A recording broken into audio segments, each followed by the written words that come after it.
Hey, this is Steve with RV to Cycle. Today we have some more Travato tips for you. Stick around.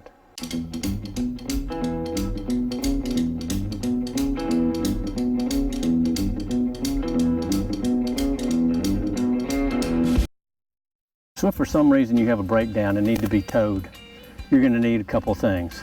One, you're going to need something to open this access panel. So there's a small indentation right here. Take a screwdriver of sorts or some other instrument. It doesn't have to be sharp or long. You can see it just has a small clip here. It does have a retaining device on it. This is made out of plastic, so take care that you don't break it off. In fact, you may just want to just pull it all the way off and store this somewhere. Next, you're going to need your tow hook, your tow pin, your tow whatever we call this, and it screws in right here. So just insert and turn. You could use Teflon tape, you could use a little grease, it'll just make it go in a little easier. We're not going to do either one because this is demonstration purposes. And then it's ready. Tow truck driver might be able to put the hook here. If the hook on the tow truck is too large to fit inside this hole, most likely you're going to need something like this. This is a shackle. If you look it up online, you might look for clevis shackle. This is 3/4 inches, so this screws out just like that, 2 parts. So we put it in like this, put the threads to the bottom. And the reason you put the threads to the bottom, if this pin comes loose, it will at least be loose into the threads, rather than if it were in this manner, it'd fall out and land on the ground, and not a good thing. So it could go like this, it could go like this, maybe the hook will fit this. If it won't fit that, then what will happen is the tow truck driver will run a line through this, hook his line to itself,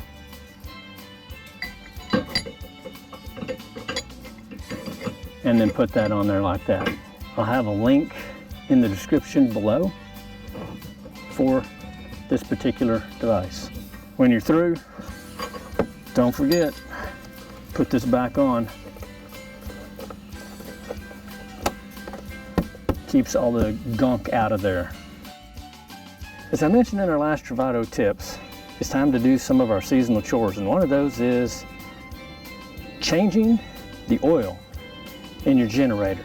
You're going to need, for this task, these elements.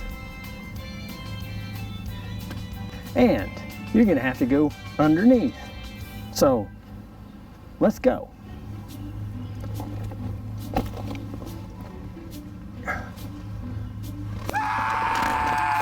I don't have a generator.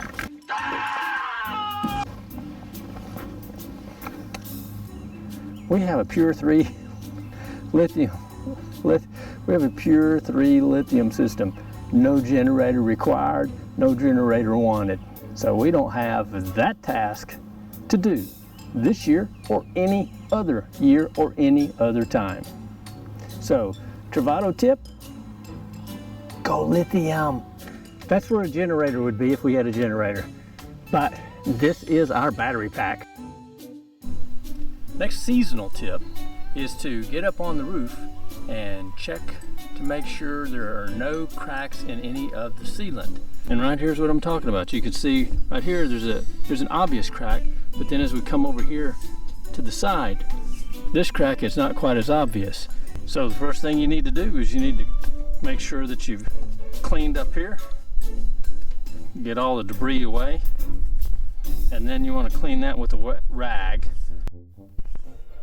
Now to further clean this, I'm going to use a wet paper towel. Just go over it a little bit, make sure I'm getting some of the dirt off of where I want to really make sure I'm getting off some of the dirt from where I really want to do the bulk of the sealing.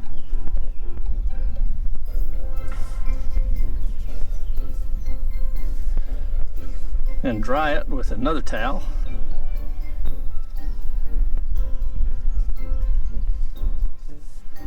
Of course, as the sun's heating things up, it's going to dry pretty quickly. Here we go. I'm going to just apply a little bit, and this will run. This is self-leveling, so I want to apply it, really focus on the uphill side, not so much the downhill, because it will run downhill.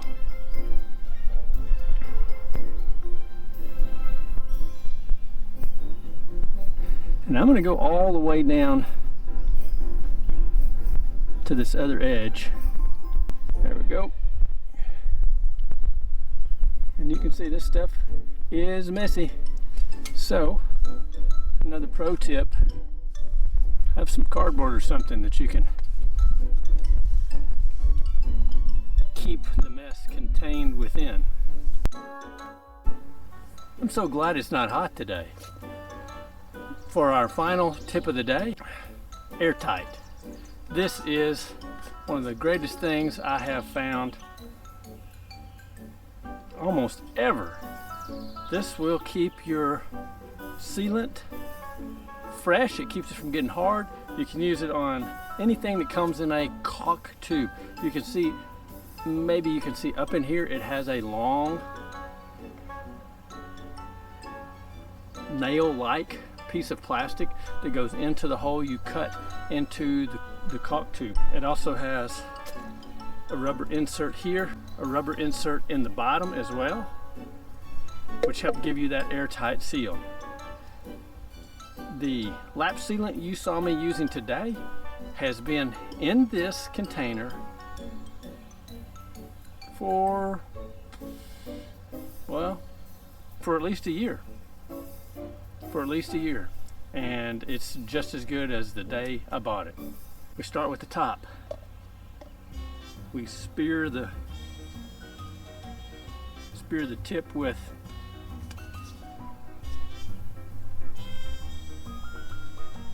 the spike that's inside the airtight tip. Not necessarily an easy task, but it can be done. You see, I've already completed that task. Get the bottom, screw it on. I kind of check to make sure that everything looks lined up relative to the rubber seals. And then, using two hands that don't like to do much anymore because of arthritis, I tighten it up, get it as tight as I can. That's it.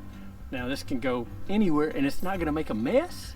It's going to keep the contents fresh under the bed of our KL, and it'll stay fresh and it won't get anything nasty because it's all self-contained.